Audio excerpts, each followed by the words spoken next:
Ustaz, Baik. kita biasanya atau mungkin kita udah pernah ngebahas di serial perempuan-perempuan peradaban ini, Iya, tokoh-tokoh sahabiah, tokoh-tokoh, mungkin di masa lalu, mhm, yang mungkin mereka ini memang, selain luar biasa dan inspiratif, mereka tapi berada di, lingkar luar keluarganya Nabi Shallallahu Alaihi betul Wasallam. betul. Walaupun sebagian ada yang sampai dianggap sebagai anak atau segala macam.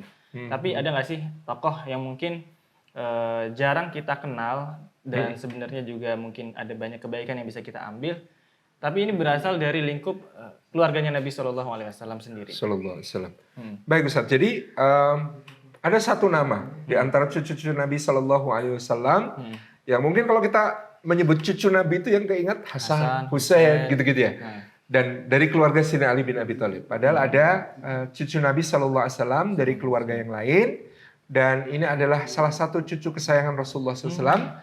Namanya Umamah binti Abil As bin Rabi. mhm. Nah, Umamah binti Abil As bin Rabi adalah putri dari Sayyidah Zainab Sayyidah Zainab binti Rasulullah Sallallahu Alaihi Shallallahu Wasallam. Alaihi Dan Wasallam. Masya Allah ya, Rasulullah Sallallahu Alaihi Wasallam itu eh, menganggap Abul As bin Rabi sebagai salah satu menantu yang beliau banggakan. Hmm, Jadi ayahandanya Umamah ini salah satu menantu yang beliau banggakan. hmm, Meskipun dalam hal masuk Islam dia terhitung cukup belakangan. hmm.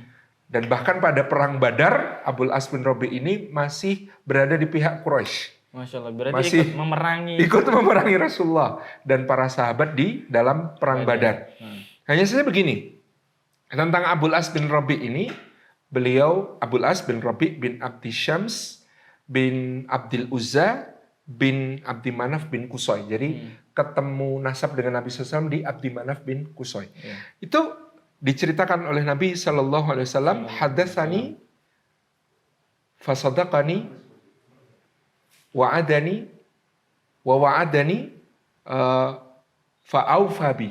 Mhm. Kata Nabi SAW, menantuku ini seorang yang kalau bicara kepadaku, maka dia selalu jujur, Jujur. tidak pernah berdusta. Hmm. Kemudian dia juga seorang yang kalau berjanji kepadaku, dia tidak pernah mengingkarinya. Dia selalu menepati janji.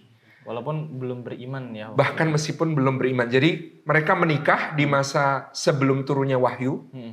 Artinya pernikahannya masih dalam masa bahkan Rasulullah belum menjadi nabi. Iya. Dengan pernikahan yang tentu syariat pernikahan yang disebut ibunda kita Aisyah. Satu di antara 4 syariat pernikahan yang ada di masa jahiliyah. Mhm. Yang kemudian hanya satu inilah yang kemudian lestari di masa Islam. Yaitu akad dengan ada mempelai laki-laki, perempuan, ada wali, ada saksi, Mahar. ada mahar. Hmm. Ya, dan pernikahan mereka ini menjadi salah satu hukum, sumber hukum di dalam Islam. Karena ketika mereka kemudian sama-sama beriman dan berkumpul kembali sebagai keluarga, maka Nabi SAW tidak menikahkan ulang mereka. Oh, nggak ada akad ulang. Nggak ada akad ulang. Hmm. Itu artinya kemudian sebagian ulama memberikan penjelasan, orang yang pernah menikah di zaman jahiliyahnya ketika belum masuk Islam, Kekufurannya dengan gitu. akad yang kemudian tidak berbeda jauh dengan akad di dalam Islam, ketika mereka sama-sama masuk Islam, maka mereka tidak perlu mengulang akad nikahnya. Artinya Ini pernikahannya tetap diakui. pernikahannya tetap diakui. Nah, Abul As bin Rabi ini memiliki perangai atau akhlak sifat-sifat yang mirip Nabi Shallallahu Alaihi Wasallam tadi. Dia seorang yang soduk, sangat jujur, dia seorang yang amin, sangat terpercaya, sehingga di dalam tengah masyarakat Quraisy dia juga seperti Rasulullah, sering dititipi berbagai barang ataupun dititipi amanah atau bahkan dititipi modal-modal bisnis untuk dijalankan. Dan ini yang kemudian menjadikan ketika dia melamar Zainab radhiyallahu anha, ketika itu Rasulullah menerimanya sebagai menantu. Nah, pernikahan mereka sangat bahagia. Pernikahan mereka ketika di Makkah dikaruniai seorang putri, yakni Umammah binti Abil As bin Rabi ini. Dan ketika itu Perang Badar terjadi, di mana Rasulullah sudah di Madinah, sementara Abul As belum beriman, ya, beliau masih di Mekah, dan karena masih di Mekah, maka dalam Perang Badar Kubro di tahun kedua Hijriah, Abul As ya dipaksa untuk ikut dalam rombongan kafir Quraisy Mekah yang dipimpin Abu Jahal untuk berperang menghadapi Rasulullah SAW di Madinah. Mereka Itu berangkat. kalau boleh tahu Zainabnya di Mekah bersama Masih di suaminya? Mekah bersama Abul As, belum hijrah ke Madinah. Meskipun Zainab pada saat itu sudah beriman, ya beriman kepada apa yang datang dari ayahnya. Nah, kemudian ikutlah Abul As di dalam peperangan tersebut, dan qadarullah ketika perang Badar berakhir, Abul As ini termasuk salah satu yang tertawan, satu yang menjadi tahanan kaum muslimin. Kan waktu itu ada 70 orang Quraisy yang tewas, dan ada pula sekitar 70 orang Quraisy yang menjadi tawanan di pihak kaum muslimin. Maka ketika itu orang-orang pun berusaha untuk menebus keluarga mereka yang tertawan di Madinah dengan mengirimkan tebusan-tebusan yang berharga. Begitu mendengar suaminya tertawan oleh kaum muslimin, Zainab segera kemudian melepas kalungnya yang merupakan hadiah dari ayahandanya. Kalung dari Rasulullah SAW inilah yang dibawa oleh Kinanah bin Rabi, ya, jadi saudaranya Abul As, dibawa ke Madinah untuk menjadi tebusan bagi Abul As yang sedang tertawan. Begitu sampai di hadapan Nabi SAW, kalung itu membuat beliau menangis karena mengingat putrinya yang pasti berduka cita, pasti bersedih hati dengan keadaan suaminya sekarang yang tertawan di Madinah. Maka Nabi SAW kemudian membebaskan Abul As bin Rabi dan mengembalikan kalung tersebut, dibawa oleh Abul As bin Rabi untuk nanti diserahkan kembali kepada istrinya. Pada saat itu Abul As bin Rabi dalam dirinya, dia telah diam-diam menerima Islam. Dia telah diam-diam untuk menerima keimanan kepada Allah dan Rasul-Nya, tetapi dia tentu saja waktu itu bisa langsung bergabung di Madinah. Tinggal kirim surat ke istrinya, kamu nyusul ke sini ya. Hanya saja Abul As bin Rabi berpikir tentang titipan-titipan yang masih ditanggungnya di Mekah. Jadi titipan-titipan inilah yang menjadikan dia kembali ke Mekah untuk menyelesaikan semua urusan amanah dan perjanjian-perjanjian bisnis yang telah dibuatnya terdahulu. Sehingga ini menunjukkan sekali lagi sifatnya yang amanah, sifat yang terpercaya di dalam bisnis, dan dari ayah yang semacam inilah Sayyidah Umammah binti Abil As ini lahir. Nah, dia pulang ke Mekah, ternyata betul setelah dia menyelesaikan urusan-urusannya, dia segera memerintahkan agar istrinya berangkat untuk berhijrah ke Madinah. Iya, pada waktu itu. Nah, kondisinya Abul As ini kemudian masih kemudian harus menunggu beberapa waktu. Karena apa? Karena dia khawatir ada yang dia lupakan. Saking hati-hatinya. Di antara transaksi-transaksi, di antara akad-akad itu dia khawatir ada yang dia lupakan, ada yang kemudian masih orang mungkin punya tanggungan yang belum diselesaikan. Jadi dia masih mengumumkan, ini sebelum saya nanti pergi, kalian yang masih punya urusan dengan saya silakan diselesaikan. Sementara dia mempersilahkan istrinya untuk berangkat terlebih dahulu ke Madinah pada saat itu. Dan ketika itu Abul As bahkan sejak pulang dari Madinah ini, karena dia masih menyembunyikan keislamannya, dia itu tidak menyentuh istrinya. Jadi istrinya pun bahkan juga tidak tahu bahwa suaminya sudah menganut Islam. Kemudian saking berhati-hatinya. Kemudian dia mempersilahkan istrinya ini bersama saudaranya tadi Kinanah untuk menuju ke Madinah untuk berhijrah.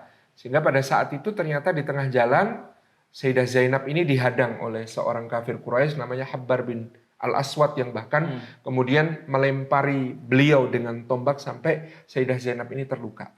Dan karena lukanya ini Sayyidah Zainab harus kembali ke Makkah untuk kemudian merawat dirinya sampai sembuh, baru kemudian bersama Umamah dan juga Kinanah bin Abil As berangkat kembali ke Madinah untuk melaksanakan hijrah. Nah, setelah Abul As bin Rabi ini kemudian menyelesaikan semua urusannya, mengembalikan semua amanahnya, menuntaskan akad-akad termasuk akad-akad dagang yang belum selesai itu ternyata harus dia selesaikan lebih dulu supaya kemudian yang nitip modal juga tidak dengan tangan hampa mendapatkan keuntungan dari bisnis yang dia jalankan. Selesai tuntas semuanya, barulah dia kemudian menuju ke kota Madinatul Munawwarah untuk berhijrah dan menjumpai kembali istrinya, yakni Sayyidah Zainab binti Rasulullah SAW. Sampailah beliau di kota Madinah, dan tadi seperti yang kita katakan, begitu mereka berkumpul kembali sebagai mukmin dan mukminah, maka Nabi SAW tidak mengulang akad nikah yang terjadi di antara mereka. Mereka berhimpun dalam keluarga yang sangat bahagia, dan Umamah binti Abil As menjadi cucu kesayangan Rasulullah SAW yang sejak kecil, termasuk di antara riwayat yang sampai kepada kita, Umamah ini sering digendong Rasulullah ke Masjid Nabawi. Diajak ketika beliau sholat mengimami para sahabat, bahkan juga diajak ketika bermajelis ilmu di pangkuan Nabi Shallallahu Alaihi Wasallam. Hubungan dan kakek dan cucu yang sangat-sangat akrab, sangat dekat. Bahkan ini seorang cucu perempuan, dan ini menjadi teladan Rasulullah untuk para sahabat. Karena pada waktu itu hubungan antara kakek dengan cucu itu tidak seperti itu, tidak digambarkan, apalagi cucu perempuan. Nah, dari apa yang dilakukan Nabi SAW kepada Sayyidah Umamah binti Abil As ini pula kita mengambil pelajaran bagaimana tata cara sholat sambil kita mungkin sedang merawat atau menjaga anak kecil. Jadi tidak ada halangan untuk sholat sambil menggendong anak kecil, di mana riwayat-riwayatnya banyak sekali para sahabat menyaksikan bagaimana Nabi SAW menjadi imam dengan menggendong Umamah binti Abil As ketika sholat. Ketika beliau berdiri, maka Umamah yang digendong. Ketika Nabi SAW merukuk, kemudian dia diletakkan. Nanti ketika berdiri kembali, maka digendong lagi oleh Nabi SAW. Jadi dengan ini kita mendapatkan pelajaran bagaimana caranya. Ketika misalnya ada seorang istri sedang ditinggal oleh suaminya di rumah sholat sendiri, dan anaknya tidak bisa diletakkan, akan menangis dan sebagainya, maka boleh menggendong anak sambil sholat ini dengan tata cara yang sudah diajarkan Rasulullah melalui Sayyidah Umamah binti Abil As. Kemudian juga misalnya bapak-bapak lagi bawa anaknya, atau karena istrinya sedang ada acara, dibawa ke masjid lah anak ini, kemudian dia menggendong anak ini ketika sholat. Ya, maka ada tata cara yang dicontohkan Rasulullah dengan apa yang beliau lakukan kepada cucunya, yakni Sayyidah Umamah binti Abil As. Termasuk juga misalnya ketika cucu-cucu ini bermain bersama beliau, ikut ke masjid, kita juga dapat cerita bagaimana ketika Sayyidina Husain bin Ali bin Abi Thalib naik ke punggung beliau ketika Rasulullah SAW sedang sujud, sehingga Nabi memperlama sujudnya, ya, tidak kemudian memaksa untuk bangkit dari sujud yang membuat anak ini terputus kesenangannya, yang membuat anak ini mungkin bahkan jatuh dari punggung beliau, yang membuat anak ini kemudian menjadi kurang menyukai sholat. Nah, ini jangan sampai terjadi. Tapi Rasulullah membuat sholat itu sebagai sesuatu yang sangat nyaman bagi anak-anak kecil, sebagai bagian ditarbiyah kepada mereka agar memahami sholat sebagai sebuah ibadah yang sangat asik, ibadah yang penuh dengan kebaikan, kedamaian, kasih sayang, yang kemudian menghubungkan manusia dengan Allah Subhanahu wa Ta'ala. Cinta juga terhadap masjid gitu. Betul, anak-anak ini juga senang ke masjid, ketemu dengan orang-orang soleh, ketemu dengan orang-orang baik yang ada di masjid, dan ini menjadi sebuah pembelajaran luar biasa bagi kita dalam soal parenting. Inilah kisah Umamah binti Abil As yang disayang Rasulullah SAW. Dan Ibunda kita Aisyah radhiyallahu anha menceritakan, ya, dengan nada cemburu beliau pernah menceritakan betapa Umamah itu sangat disayangi oleh Nabi Shallallahu Alaihi Wasallam sebagai cucu kesayangan, gitu, ya. Untungnya dia bukan istri Nabi yang lain. Kalau istri Nabi yang lain, kata Aisyah, aku nggak akan rela dengan itu. Tapi karena beliau adalah cucu, Umamah ini adalah cucu, maka ini menjadi sebuah kemakluman bagi Aisyah.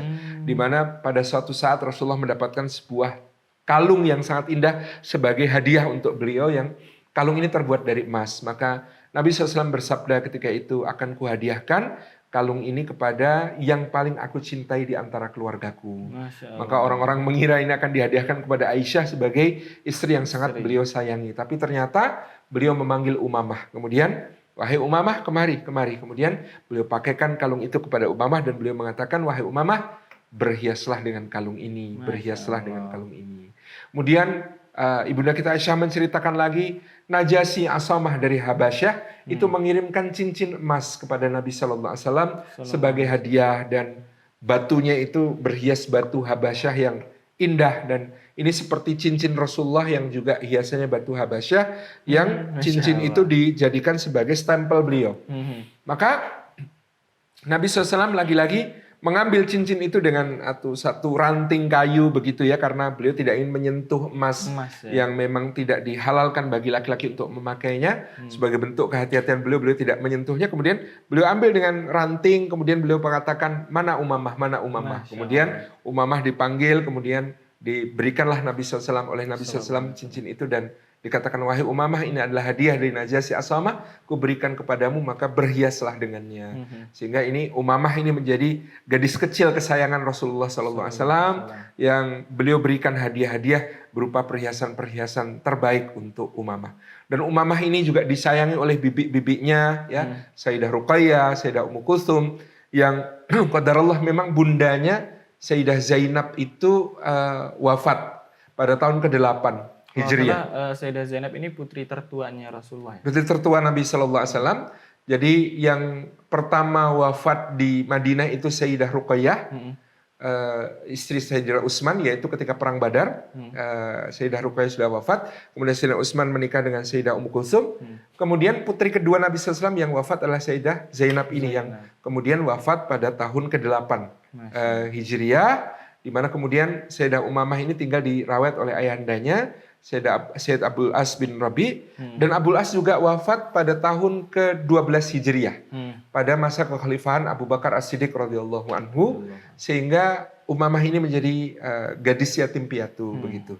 Sehingga ketika kemudian Sayyidah Fatimah radhiyallahu anha juga menyusul Nabi SAW wafat, ternyata Sayyidah Fatimah berpesan kepada Sayyidina Ali bin Abi Thalib, tidak ada wanita yang aku percaya untuk menggantikanku melayanimu kecuali keponakanku Umamah. Gitu. Jadi ini memang bagian dari wasiatnya Sayyidah Fatimah radhiyallahu anha. Sepanjang hidupnya Sayyidah Fatimah, Sayyidina Ali tidak pernah menikahi wanita yang lain. Tetapi ketika Sayyidah Fatimah meninggal, ya, ada Sayyidah Asma binti Umais mendampingi Sayyidina Ali, ada pula salah satu yang direkomendasikan oleh Sayyidah Fatimah kepada suaminya adalah Umamah. Dan memang Umamah ini juga memiliki banyak pemiripan dengan bibinya Fatimah, sehingga Fatimah tahu ini yang akan mengikat cinta Sayyidina Ali dengan keluarga Rasulullah Sallallahu Alaihi Wasallam, yakni cucu Nabi Sallallahu Alaihi Wasallam yang bernama Umamah, yang merupakan keponakannya Fatimah sendiri. Maka Sayyidah Umamah binti Abil As ini mendampingi Sayyidina Ali bin Abi Thalib ya sejak awal ya, setelah diwasiatkan oleh Sayyidah Fatimah sampai kemudian Sayyidina Ali bin Abi Thalib gugur syahid di Masjid Kufah ketika mengimami sholat subuh, di mana terjadi pembunuhan kepada beliau oleh kaum Khawarij. Dalam hal ini adalah Abdurrahman bin Muljam yang pernah mengatakan, aku membeli pedang seharga 1000 dirham dan membeli racun seharga 1000 dirham, lalu kulumuri pedang itu dengan 1000 dirham yang dengannya aku berdoa di multazam, semoga Allah mengizinkan agar pedang itu membunuh manusia yang paling buruk, gitu ya. Jadi Abdurrahman bin Muljam ini yang termasuk seorang Khawarij ini, ya dia mengalami ketertipuan, ya pemahaman Khawarij yang kemudian sangat menyesatkan. Mereka adalah para qurra, mereka sebenarnya para penghafal Al-Quran, tetapi disebutkan Rasulullah Al-Quran tidak pernah melewati kerongkongan mereka. Hanya sekedar bacaan. Sekedar bacaan saja, dan mereka terkena faham takfiri yang parah, mengkafirkan para sahabat Nabi Sallallahu Alaihi Wasallam, termasuk yang terlibat dalam tahkim ya, tahkimnya Sayyidina Ali dan Sayyidina Muawiyah bin Abi Sufyan, diwakili oleh Abu Musa al-Asy'ari dan Amr bin al-As ya, di Daumatul Jandal ini dianggap tidak sah dan melanggar apa yang ditetapkan Allah dalam Al-Quran, dan mereka punya syiar ayat inil hukmu illa lillah, ya, tidak ada tahkim kecuali dengan haknya Allah. Jadi menurut mereka kalau Sayyidina Ali yakin di atas kebenaran dan keimanan, harusnya musuhnya ini diperangi sampai tuntas, Habis ya. sampai dihabisi gitu ya. Jadi mereka tidak membenarkan orang-orang yang bughat, yakni Sayyidina Muawiyah dan kawan-kawan ini sebagai orang yang masih mukmin. Bagi mereka bughat kepada khalifah yang sah, yakni Sayyidina Ali, maka mereka lepas dari keimanan alias sudah kufur semuanya. Dan begitu Sayyidina Ali mau bertahkim dengan orang-orang yang kufur, maka beliau juga dianggap kufur. Sehingga mereka mengkafirkan semua sahabat ini dengan pemahaman mereka yang sangat parah. Sebenarnya Sayyidina Ali pernah mencoba untuk menyadarkan mereka, di antaranya dengan mengirim Sayyidina Abdullah bin Abbas, ya. Sehingga mereka berkumpul di satu desa namanya Harura di Irak. Nah, makanya kemudian mereka dikenal dengan kaum Haruriyah karena mereka kumpulnya di desa Harura itu. Ketika Sayyidina Abdullah bin Abbas menemui mereka, dia tanya, coba apakah kalian hafal ayat ini? Gitu ya. Ayat apa? Fab'atsu hakaman min ahlihi wa hakaman min ahliha. Maka hendaklah dua orang laki-laki dan perempuan, yakni suami dan istri yang berselisih, mengutus seorang hakim dari keluarganya si laki-laki dan mengutus seorang hakim dari keluarga si perempuan untuk menyelesaikan atau melakukan islah dari kedua pasangan ini demi menyelamatkan rumah tangga mereka. Maka ketika ditanya apakah kalian hafal ayat itu, mereka semua bisa membaca itu dan hafal. Karena penghafal Quran. Iya, dan kemudian Sayyidina Ibnu Abbas bertanya, menurut kalian jika seorang hakim diutus oleh keluarga laki-laki dan seorang hakim diutus oleh keluarga perempuan untuk menyelamatkan sebuah ikatan keluarga, termasuk anak-anak mereka, melangsungkan keutuhan keluarga, menjaga harmoni sebuah keluarga, itu diperintahkan oleh Allah, maka manakah yang menurut kalian lebih utama, tahkim yang seperti itu ataukah tahkim yang bisa melindungi ribuan atau puluhan ribu nyawa umat Islam? Maka akhirnya kemudian dari 10.000, 7.000 orang di antara mereka kembali ke pangkuan kebenaran gara-gara apa yang disampaikan Ibnu Abbas ini. Iya juga ya, di situ kias aulawi. Kalau tahkim antara suami istri yang berselisih saja diperintahkan Allah, apalagi tahkim di antara umat Islam. Padahal jelas ada perintahnya fa'aslihu bainahuma. Maka hendaklah kalian damaikan di antara keduanya. Maka ini gara-gara hujahnya Ibnu Abbas itu 7.000 kembali ke pangkuan Islam, sementara 3.000 yang lainnya ini tetap ngeyel, angel, ngajak duel, ngajak perang begitu ya, sehingga diperangi oleh Sayyidina Ali. Dan dari kalangan ini yang kemudian lolos dari peperangan ini, ada yang kemudian tadi dendamnya luar biasa kepada Sayyidina Ali, sehingga merencanakan pembunuhan seperti dari Abdurrahman bin Muljam tadi. Maka pada suatu subuh, sebenarnya yang mau dibunuh bukan cuma Sayyidina Ali, Muawiyah bin Abi Sufyan juga mau dibunuh, Amr bin Al-As juga mau dibunuh. Karena menurut Khawarij ini 3 gembong yang bikin umat berpecah belah. Kalau nggak salah sebutnya 3 toghut juga. 3 toghut ya, oleh orang-orang Khawarij disebut begitu. Maka 1 orang dikirim ke Mesir untuk membunuh Amr bin Al-As, 1 orang dikirim ke Damaskus untuk membunuh Muawiyah, 1 orang dikirim ke Irak untuk membunuh Sayyidina Ali bin Abi Thalib. Yang ke Damaskus gagal karena Sayyidina Muawiyah tidak ke masjid gitu ya.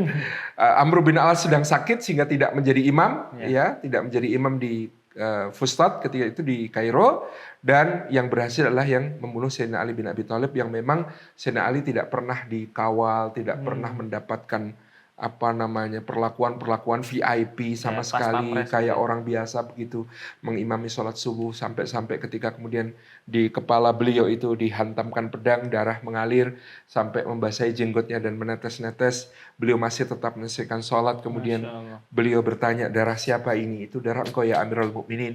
Kemudian siapakah yang membunuhku? Kemudian dihadapkanlah Abdurrahman bin Muljam, dan yang berhasil menangkap Abdurrahman bin Muljam ini seorang yang bernama Al-Mughirah bin Naufal. Seorang sahabatnya Sayyidina Ali yang namanya Al-Mughirah bin Naufal. Dia dihadapkan kemudian ditanya oleh Sayyidina Ali, wahai saudara, kenapa engkau ingin membunuhku?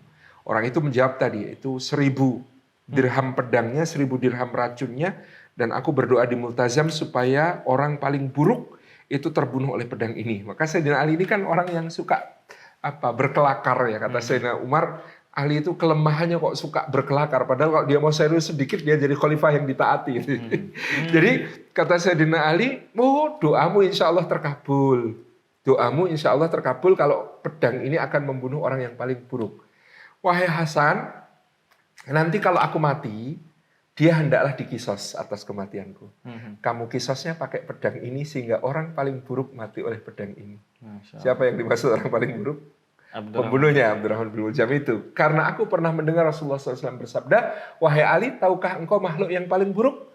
Maka Ali menjawab, Allahu wa rasuluhu a'lam. Rasulullah SAW menjawab, yang paling buruk di antara makhluk-makhluk Allah adalah satu, Uhaimyar Thamud yang membunuh untanya Nabi Saleh. Yang kedua adalah orang yang meletakkan pedangnya di sini. Beliau memegang kepala Sayyidina Ali dengan mengelus-elusnya dan kemudian darahnya mengalir sampai di sini. Dan Nabi mengelus-elus jenggot Sayyidina Ali bin Abi Thalib. Aku ingat ucapan Rasulullah itu, berarti kamu adalah makhluk yang paling buruk, maka doamu akan terkabul, kamu akan terbunuh oleh pedangmu sendiri ini. Gitu ya, itu yang disampaikan Sayyidina Ali ketika itu. Nah, yang mendampingi Sayyidina Ali di saat sakratul mautnya adalah Sayyidah Umamah binti Abil As, dipangku oleh beliau dan kemudian Masya Allah ya di situ ekspresi kasih sayang dan cinta dari Sayyidah Umamah untuk suaminya.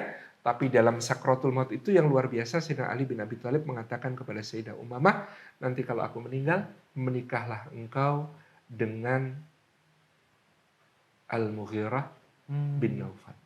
Yang tadi berhasil menangkap Abdurrahman bin Muljam. Maka kemudian dari situlah setelah masa iddah Sayyidah Umamah habis pasca wafatnya Sayyidina Ali, beliau menikah kembali dengan Al-Mughirah bin Naufal. Ada satu riwayat menyebutkan beliau sempat melahirkan Muhammad Al-Ausat atau salah satu putra Sayyidina Ali bin Abi Thalib. Nah, kalau Muhammad Al-Kabir itu adalah Muhammad bin Al-Hanafiyah. Muhammad Al-Ausat ini putra dari Sayyidina Ali dari Sayyidah Umamah. Wallahu a'lam, ada pula yang mengatakan tidak ada putra dari Sayyidina Ali dengan Sayyidah Umamah. Mungkin ada tapi wafat saat kecil seperti yang tadi kita sampaikan Muhammad Al-Ausat. Kemudian setelah menikah dengan Al-Mughirah bin Naufal, maka Sayyidah Umamah melahirkan seorang putra namanya Yahya bin Al-Mughirah bin Naufal. Dan dikatakan setelah persalinannya ini, Sayyidah Umamah sakit berat dan kemudian beliau juga wafat menyusul suaminya terdahulu, menyusul Sayyidina Ali bin Abi Thalib. Jadi riwayat kehidupan Sayyidah Umamah ini dalam kehidupan yang penuh ujian, penuh musibah. Tetapi seakan-akan kita melihat Rasulullah SAW seakan tahu bahwa Umamah di masa dewasanya akan menghadapi kehidupan yang berat bersama orang-orang yang dicintainya. Suaminya gugur dibunuh, kemudian anaknya juga meninggal saat kecil dan lain sebagainya. Sehingga Rasulullah tampaknya mencurahkan kasih sayang yang luar biasa besar kepada Sayyidah Umamah binti Abil As ini. Gitu. Masya Allah, ini banyak sekali pelajaran terutama dari segi parenting juga ya. Iya betul. Bagaimana Rasulullah SAW tidak membeda-bedakan cucu-cucunya, baik yang laki-laki maupun yang perempuan, baik dari yang Sayyidah Fatimah maupun dari anak-anak Sayyidah Zainab, ya Sayyidah betul. Zainab yang lain atau anak putri-putri yang lain. Dan beliau memberikan atau mencurahkan cinta yang sama untuk mereka semua. Betul. Dan kita juga belajar bagaimana kesabaran dan ketabahan beliau dalam menghadapi permasalahan-permasalahan, ujian-ujian yang dihadapi di dalam hidupnya. Dan Masya Allah ya, untuk menjadi seorang wanita mulia dalam sejarah, tidak tercela bahwa ternyata hanya peran-peran domestik, peran-peran rumah tangga, mendampingi suami dan lain sebagainya, ini juga bisa mengukirkan sejarah sebagai wanita peradaban yang luar biasa. Masya gitu. Allah.